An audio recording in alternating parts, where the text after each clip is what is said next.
이 사건이 어떤 일이 일어났고 왜 이민서의 죽음이 국가를 충격에 빠뜨렸을까? 토막난 시신, 무서운 비밀들, 그리고 잔인한 음모들이 잊을 수 없는 비극적인 사건을 만들어냈다. 이는 단순한 범죄 이야기가 아니라 인간 영혼의 깊은 어두운 면을 탐험하는 여정이다. 우리와 함께 전체 진실을 밝혀나가자. 당신은 매일 뉴스TV 채널을 시청 중이며 여기서 우리는 미스터리한 사건들과 흥미진진한 이야기들을 함께 탐험한다. 그리고 늘 그렇듯이 오늘의 사건을 해독하기 전에 좋아요와 구독을 눌러 우리를 지지해주세요. 경악스러운 발견. 2023년 5월 7일 흐린 아침, 경기도 봉환 마을의 작은 길을 가볍게 부는 바람이 불어왔다. 60세경의 김상호 씨는 아침 운동을 하는 것이 습관이었다. 그가 걸어가는 오솔길은 수년 전부터 중단된 건설 부지인 황무지로 이어졌다. 이 지역은 이제 잡초와 부주의한 사람들의 작은 쓰레기 더미로 가득 찼다. 김 씨는 이른 아침에 상쾌한 공기를 즐기며 걸어가고 있었지만 불쾌한 악취가 그의 고요한 생각을 갑자기 중단시켰다. 처음에는 그가 그저 평범한 쓰레기 냄새라고 생각했다. 하지만 악취는 그가 황무지 근처의 큰 덤불에 가까워질수록 점점 더 강렬하고 불쾌해졌다. 호기심과 불안감을 섞어 조심스럽게 길가에서 긴 막대기를 집어들어 마른 낙엽과 더러운 비닐봉투를 살짝 들추었다. 그 순간 그의 눈이 커졌고 숨이 막혔다. 비닐봉투 안에는 심각하게 부패된 인간의 신체 일부가 있었다. 신체의 흐릿한 윤곽은 그의 등골을 오싹하게 만들었고 그는 공포에 질려 뒤로 물러섰다. 말도 안 돼. 이게 뭐지? 김 씨는 당황해하며 스스로에게 물었고 침착함을 유지하려 애쓰며 다리가 떨렸다.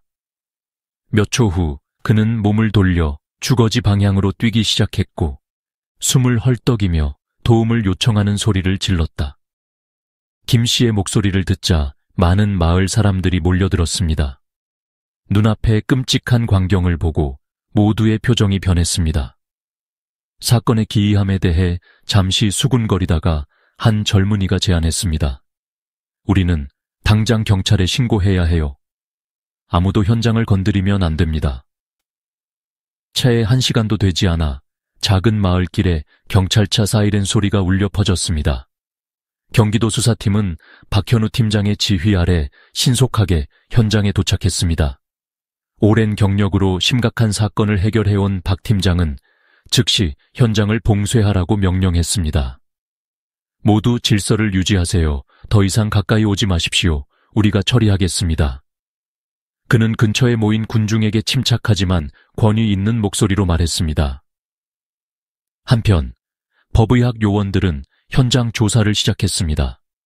시신이 담긴 나일론 봉투를 조심스럽게 봉인하여 분석을 위해 가져갔습니다.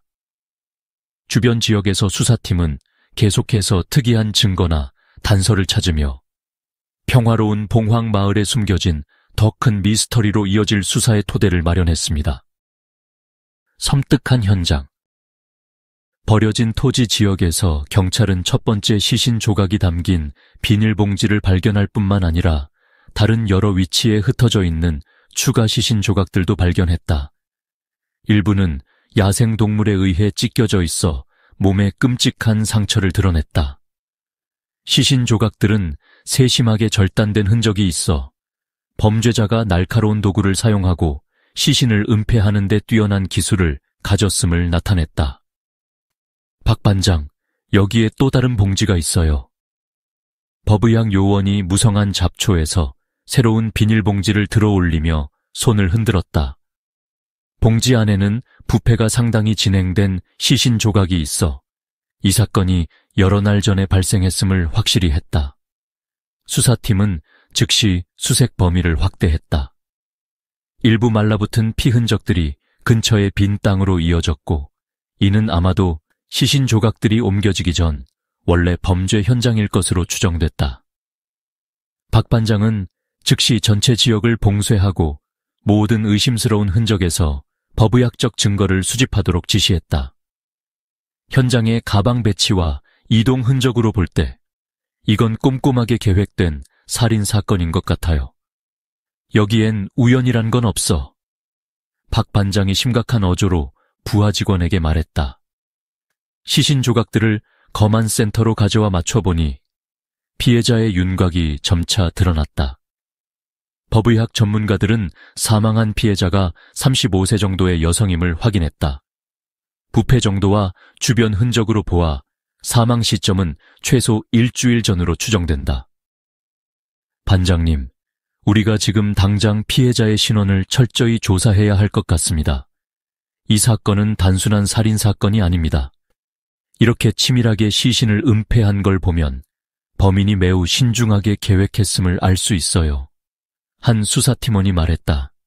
박 반장은 단호한 눈빛으로 고개를 끄덕였다. 피해자 신원부터 확인하자. 이건 거대한 수수께끼의 첫 단계일 뿐이야. 피해자 신원 확인. 지문과 신원에 관한 단서를 통해 경찰은 피해자를 수원에 거주했던 이민서로 특정했다. 이민서는 작은 미용 및 스킨케어 상점을 도심 지역에서 운영하는 영세 사업자였다. 그녀는 폐쇄적이고 사교성이 적어 친구가 많지 않은 것으로 묘사되었다. 이민서의 이웃들은 추가 정보를 제공하며 그녀가 보통 일하거나 필수품을 구매하기 위해서만 집을 나섰다고 전했다. 그녀는 절대 마음을 열거나 주변 사람들과 많은 대화를 나누지 않았어요. 이민서 옆에 사는 한 이웃이 말했다. 그녀의 작은 가게 안은 모든 것이 정돈되어 있었지만 주인장처럼 생기가 없어 보였다. 수사는 뚜렷한 적이 없는 이민서가 왜 이토록 끔찍한 살인의 표적이 되었는지에 초점을 맞추기 시작했다. 박현우 팀장은 동료들에게 피해자의 사업 기록과 최근 금융 거래를 철저히 조사하라고 지시했고 사건의 동기를 찾으려 희망했다. 누구에게나 완전히 적이 없을 수는 없어요.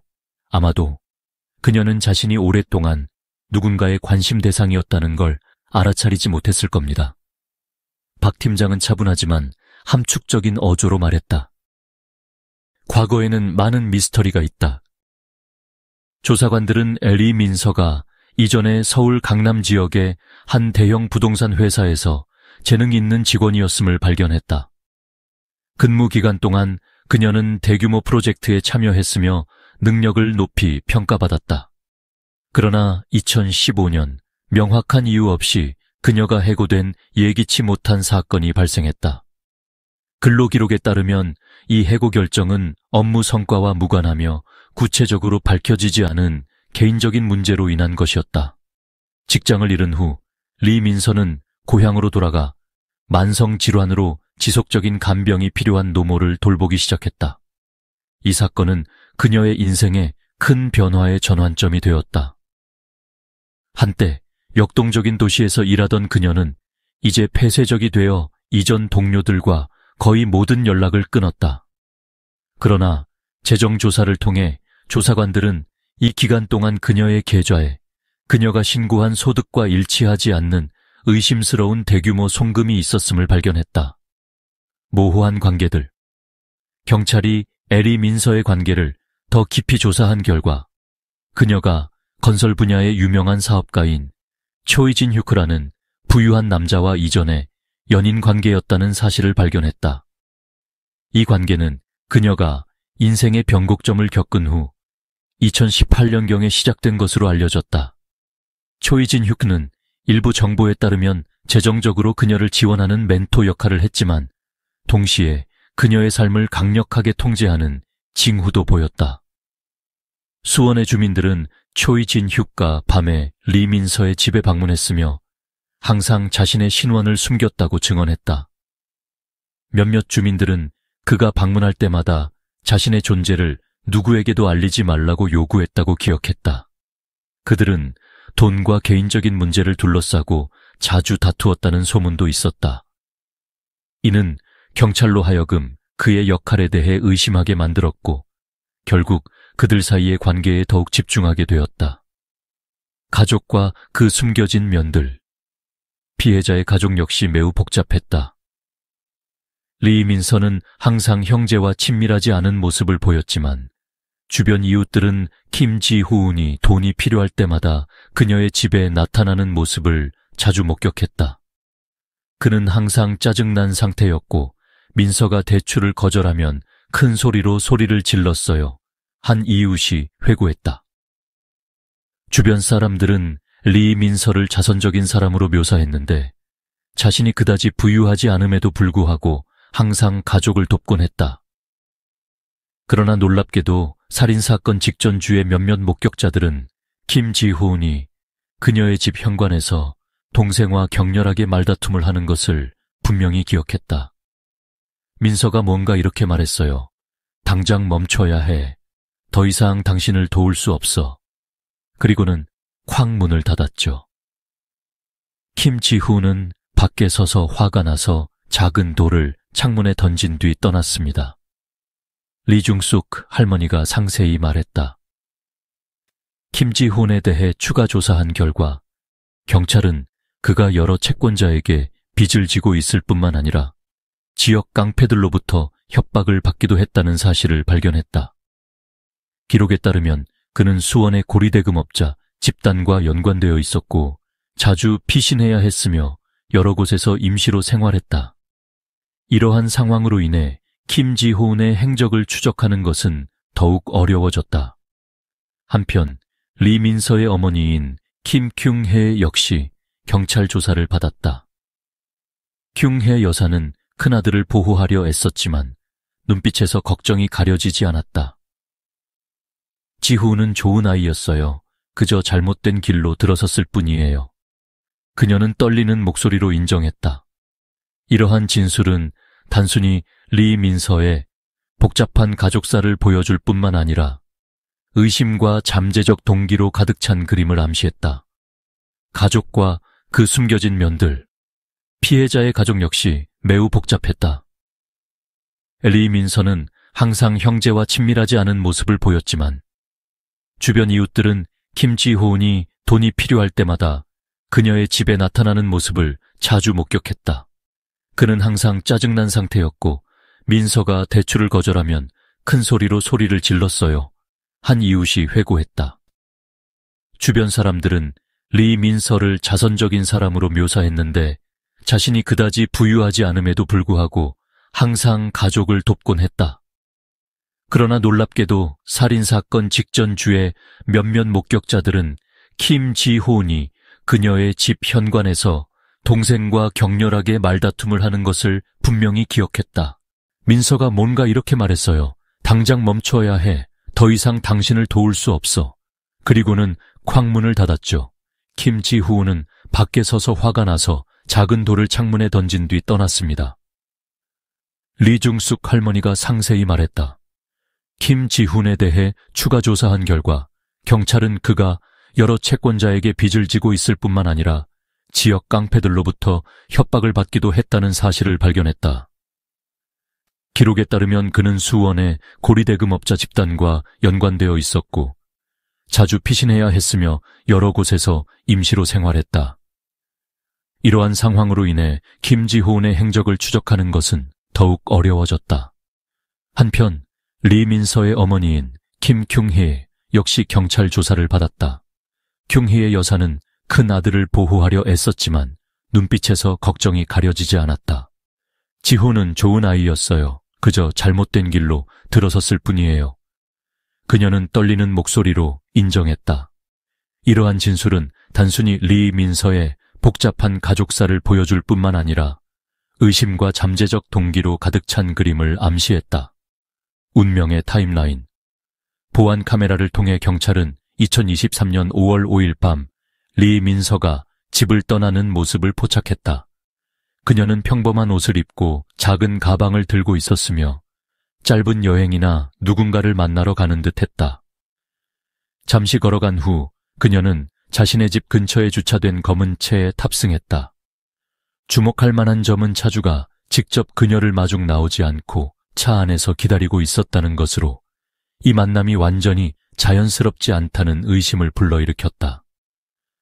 차량 번호판 정보를 통해 경찰은 강대숭이라는 운송업 종사자이자 폭행 전과가 있는 사람을 추적했다. 강대숭은 2018년 서울의 한 배에서 심각한 폭력 사건에 연루되어 체포된 바 있다. 짧은 기간 수감 후 수원으로 이주해 운송 분야에서 자유롭게 일하고 있었다. 그의 폭력적인 과거에 대한 암시는 경찰의 특별한 관심을 끌었고 즉시 신문 대상 목록에 올랐다. 중요한 진술. 수사 압박 속에서 강대숭은 정체를 밝히지 않은 한 남성의 요청에 따라 리민서를 서울 외곽의 한 창고로 데려갔음을 인정했다. 해당 창고는 초이 진휴키 소유였다.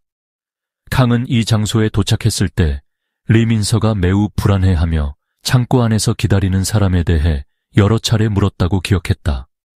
그러나 대숭은 구체적인 정보를 알지 못했으며 단순히 지시를 따랐다고 단언했다. 최근 이 세부 사항으로 최진혁은 수사의 중심에 서게 되었다. 조사를 받는 동안 최진혁은 살인과 관련된 모든 혐의를 완전히 부인했지만 그의 불안한 태도는 오히려 의혹을 더욱 증폭시켰다. 최진혁은 이민서와 복잡한 재정적 관계가 있었으며 최근 그녀가 빌린 돈을 돌려달라고 요구하면서 갈등이 있었음을 인정했다. 수사 과정에서 경찰은 그의 모호하고 일관성 없는 대답에 주목하며 그의 실제 역할에 대해 더 깊은 의혹을 품기 시작했다. 놀라운 전개. 같은 시기에 경찰은 충격적인 새로운 증거를 발견했다. 이민서가 받은 협박 이메일로 신원불명의 발신자로부터 온 것으로 밝혀질 수 없는 비밀을 암시하는 내용이었다. 이메일에는 이민서가 침묵하지 않으면 자신과 가족에게 돌이킬 수 없는 결과가 있을 것이라는 협박성 메시지가 담겨 있었다. 발신자는 이민서가 어떤 정보도 누설하지 못하게 하려는 의도였다. 구체적인 신원은 명시되지 않았지만 위협적인 어조와 이민서가 알고 있는 내용에 대한 구체성으로 인해 경찰은 사건을 새로운 관점에서 재검토하게 되었다. 데이터 분석 결과 이메일의 IP 주소는 최진혁의 회사 사무실에서 발송된 것으로 확인되었다. 이는 그가 이민서에 대한 협박과 직접적으로 연관되어 있음을 명확히 보여주는 징후였다. 소환된 최진혁은 처음에는 불만족스러운 직원의 소행일 수 있다며 부인하려 했다. 하지만 개인용 컴퓨터 데이터와 해당 이메일 계정 접속 시간은 그의 변명을 반박했다. 경찰이 그의 면전에서 이러한 증거들을 공개하자 그의 진술에 있는 허점들이 서서히 드러나기 시작했고 압박감은 점점 더 커져갔다. 주모의 진실. 추적의 궁지에 몰린 최진혁은 경찰에게 전부를 고백하는 외에는 다른 선택의 여지가 없었다. 그는 이민서가 부동산 회사에 있을 때 자신과 관련된 프로젝트에서 근무했었다고 밝혔다. 이 과정에서 그녀는 우연히 일련의 기밀 문서들을 발견했는데 여기에는 위조 계약서, 자금 세탁 거래, 그리고 자신과 고위 관료들 사이의 뇌물 합의가 포함되어 있었다.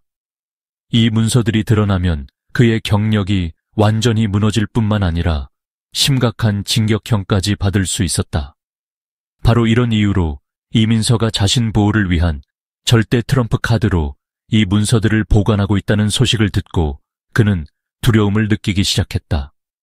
처음에는 재정적 지원과 새로운 삶을 약속하며 이민서에게 문서들을 돌려달라고 설득하려 했다. 하지만 모든 설득 시도는 실패로 돌아갔고 여러 번 거절당한 후 그는 더욱 강경한 방법을 고려하기 시작했다. 최진혁은 강대성에게 연락해 이민서를 위협하는 데 도움을 주면 큰 돈을 주겠다고 약속했다. 초기 계획은 단순히 정신적 압박을 줘서 이민서가 문서들을 포기하게 만드는 것이었다. 하지만 상황은 통제 불가능한 지경에 이르렀다. 강대성은 최진혁의 모호한 지시를 통해 김지훈의 형을 계획에 끌어들이기로 결정했고 모든 흔적을 덮기 위한 금전적 약속을 했다. 왜 그토록 무모한 행동을 했냐는 질문에 최진혁은 간단히 다른 선택의 여지가 없었다고 말했다. 그러나 이러한 태도가 법적 책임을 덜어주지는 못했고 그의 늦은 자백은 오히려 이 사건 전반에 걸쳐 그가 얼마나 탐욕스럽고 냉혹했는지를 더욱 명확히 드러냈다. 용의자 추적의 여정. 최진혁의 진술을 바탕으로 경찰은 수사를 확대하고 이민서 살해에 가담했을 수 있는 공범을 추적했다. 주요 용의자는 피해자의 오빠인 김지훈이었다. 단서는 김지훈의 범행 직전 엉뚱한 진술과 의심스러운 행동에서 시작되었다. 경찰은 통화 기록, 은행 거래, 감시 카메라를 추적하여 그의 도주 경로를 추적했다. 김지훈의 치밀하지만 완벽하지 않은 은신은 그들을 작은 도로변 여관과 식당, 그리고 부산의 한 모텔로 이끌었고 결국 특수부대에 포위되었다. 모텔에서 특수부대에 체포될 당시 김지훈은 완전히 당황했다. 침착함을 가장하려 했지만 신문 과정에서 긴장된 태도와 모순된 대답을 드러냈다. 그가 가져온 개인 여행 가방에서 경찰은 상당한 금액의 현금과 잠재적 범행 도구로 추정되는 칼을 발견했다. 처음에 김지훈은 모든 연관성을 부인하며 자신의 여동생 죽음에 대해 전혀 모르고 개인 빚 때문에 도망쳤다고 주장했다.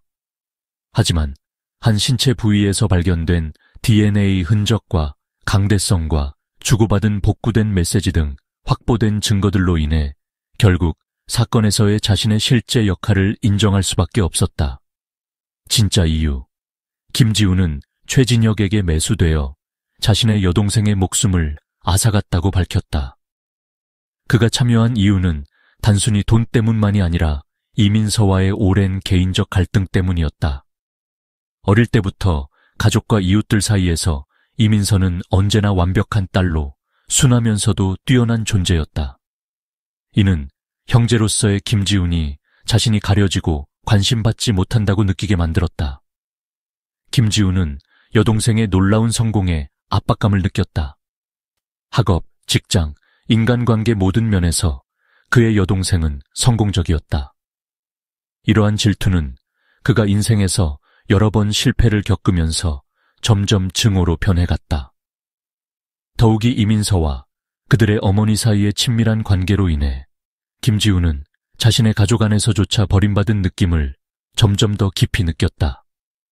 그는 어머니가 이민서에게 더 많은 애정을 쏟는다고 생각했고 이는 그의 마음속에 증오의 불꽃을 키워갔다. 압박감 가득한 법정. 최진혁, 김지훈, 강대성의 재판은 대중과 언론의 광범위한 관심 속에서 진행되었다. 처음부터 법정의 분위기는 극도로 팽팽했다. 고인 이민서의 가족은 앞줄에 앉아 부끄른 눈으로 여전히 정의를 되찾겠다는 결연한 의지를 드러냈다. 검사는 날카로운 논리로 최진혁의 교묘한 계획의 모든 세부 사항을 낱낱이 밝혀냈다. 피고인은 냉혹한 주모자일 뿐만 아니라 개인의 경력과 명성을 지키기 위해 모든 것을 희생할 준비가 되어 있었습니다. 그는 다른 이들의 탐욕과 약점을 이용해 목적을 달성하고 그들을 범죄의 길로 밀어넣었습니다. 검사가 강조했다. 금융거래 문서부터 중요한 목격자 진술까지 다양한 증거들이 제시되었다. 그동안 최진혁은 대부분의 재판 기간 동안 침묵을 지켰다. 그의 얼굴은 피로와 냉담함을 표현했지만 검사의 추궁을 받을 때면 불안감이 그의 눈빛에 뚜렷이 드러났다. 변호인은 최진혁이 의도적으로 살인을 저지르지 않았으며 그의 행동은 단지 잠재적 위험으로부터 자신을 보호하기 위한 것이었다고 주장했다. 그러나 이러한 변명은 검찰 측의 철저한 증거 앞에서 설득력을 잃었다. 김지훈은 어두운 표정으로 법정에 섰다. 그는 마지막 진술을 하면서 울먹이며 후회를 표현했다. 나는 인생에서 가장 큰 실수를 저질렀고 그로 인해 내 여동생이 목숨을 잃었습니다. 어떤 말로도 이 죄를 지울 수 없습니다. 하지만 그의 사과는 법정의 분위기를 더욱 침울하게 만들었다. 이민서의 가족들은 이 말을 듣고 눈물을 흘렸는데 그 이유는 말로 형언할 수 없는 아픔과 실망감 때문이었다. 강대성은 마지막 피고인 자리에 앉아 고개를 숙인 채 이민서의 죽음을 원하지 않았다고 반복했다. 나는 단순히 명령에 따랐을 뿐입니다. 그녀를 겁주려 했을 뿐 상황이 통제 불가능할 정도로 악화될 줄은 몰랐습니다. 그는 질문에 중얼거렸다. 재판의 마지막 부분에서 판사는 단호한 목소리로 판결을 선고했다. 그는 개인의 이익을 윤리와 타인의 생명 위에 두는 행위에 대한 값비싼 교훈임을 강조했다. 법치주의 사회에서 누구도 공동체의 정의와 안전 위에 설 수 없습니다. 판사는 공개 선고에 앞서 결론을 내렸다. 대가를 치르다. 판결은 단순히 압박감 가득한 재판의 절정일 뿐만 아니라 대중 사이에서 엇갈린 감정을 불러일으켰다. 일부 사람들은 최진혁에 대한 사형 선고가 완전히 정당하다고 주장했는데 그의 잔인한 범죄가 단순히 무고한 여성의 죽음뿐만 아니라 한 가족의 붕괴를 초래했기 때문이다. 반면의 소수는 김지훈과 강대성의 범죄와 갱생 가능성의 의문을 제기하며 종신형이나 장기 구금이 미래의 유사 범죄를 방지하는 데 충분할 수 있다고 강조했다. 이민서 가족에게 피고인들에 대한 판결은 위안을 주었지만 상실의 고통을 완전히 메울 수는 없었다. 이민서의 어머니인 김경희 씨는 이미 고령이고 건강 문제를 겪고 있었는데 재판이 끝나자마자 흐느끼며 울었다. 그녀는 말했다. 내 아들이 그렇게 무거운 판결을 받을 것을 원하지 않았지만 그가 저지른 일은 정말 용서할 수 없었어요. 내 딸은 너무나 많은 고통을 겪었습니다. 최진혁의 경우 선고 이후 이전의 차가운 태도에서 벗어나 길고 긴 침묵 상태에 빠졌다. 구치소 관계자에 따르면 그는 밤을 새우며 종종 중얼거리고 후회하는 모습을 보였다. 하지만 많은 이들은 이러한 후회가 너무 늦었다고 믿었다. 그의 후회로는 이민서를 되살릴 수 없고 그가 파괴한 인간성을 되살릴 수 없기 때문이다. 수원과 서울의 지역 주민들은 정의가 실행되었다며 안도했지만 이 사건은 분명 그들의 마음속에 오랫동안 어두운 그림자를 남길 것이다. 많은 이들은 피고인들의 잔인함부터 그들의 각 행동 속에 깊숙이 자리 잡은 이기적인 동기에 이르기까지 이 사건이 어떻게 전개되었는지 생각하면 아직도 트라우마에 시달리고 있다. 값비싼 교훈. 이민서 사건은 단순한 법적 판결로 끝나지 않고 사회의 의식에 깊은 상처를 남겼다. 이는 탐욕과 이기심이 범죄자의 삶만이 아니라 무고한 이들에게 돌이킬 수 없는 고통을 초래한다는 강력한 경고였다. 표면적으로 평범해 보이던 한 가족의 붕괴는 오랫동안 잠복해 있던 모순, 질투, 버림받은 감정을 드러냈다. 모든 이들이 깨달았듯이 가족 구성원 간의 균열과 오해가 해결되지 않으면 돌이킬 수 없는 결과를 초래할 수 있다. 김지훈은 자신의 여동생을 잃은 것뿐만 아니라 통제할 수 없는 질투와 증오로 인해 가족 전체를 완전한 파멸로 이끌었다. 이는 현대 사회에서 종종 경시되는 가족 관계에서의 소통, 이해, 공감의 중요성을 강조한다. 이 사건은 또한 비즈니스와 권력에 대한 윤리적 질문을 제기한다.